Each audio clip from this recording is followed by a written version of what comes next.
So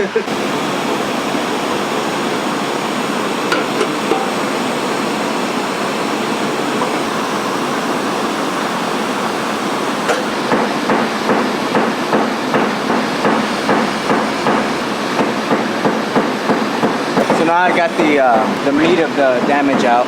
I can come with a different tip. I got a big soft tip on this one. Almost like pull stick style tip. Has a soft, hard push. I don't know how to explain it. It's just a really nice push.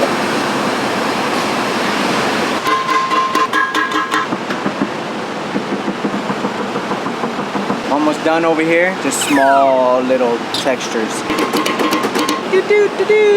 We got it all taken care of. I just gotta polish what I sanded, get a nice shine. Customer just has to touch up this little spot. All good.